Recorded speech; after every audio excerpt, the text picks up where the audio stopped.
अक्सर लोग ये पूछते हैं कि लोगों का बिहेवियर मुख्तलिफ़ जगहों पे कैसा होना चाहिए, और बाज़ मर्तबा लोग एक सिचुएशन में बहुत समझदार होते हैं, बहुत अक्लमंद होते हैं, मगर एक सिचुएशन में कुछ ऐसा बिहेव कर जाते हैं कि बहुत दिनों तक लोगों के मजाक का और लोगों की बातों का वो एक तरह से मरकज़ बने रहते हैं।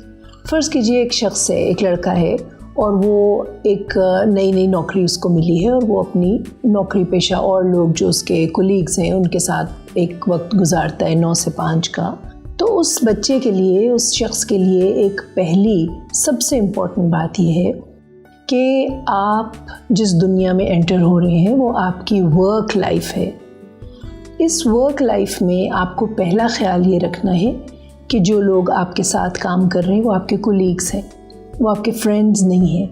लोग अक्सर गलती ये करते हैं कि किसी भी दफ्तर में जाकर बहुत सी दोस्तियां बना लेते हैं और उन दोस्तों के साथ फिर अपनी शाम का वक्त भी गुजारते हैं, फिर उनके साथ राज़ो न्याज भी करते हैं, अपनी राजदारी की बातें भी उनको बताते हैं। दोस्ती की एक लिमिट होती है। अपनी घरेलू ज़िंदगी अपने दफ्तर में कभी डिस्कस मत कीजिए। कभी भी अपने घर वालों के नाम और पूरे उनके पते और हर चीज़ के साथ उनका जिक्र अज़कार मत कीजिए। एक जनरल गुफ्तगू कीजिए।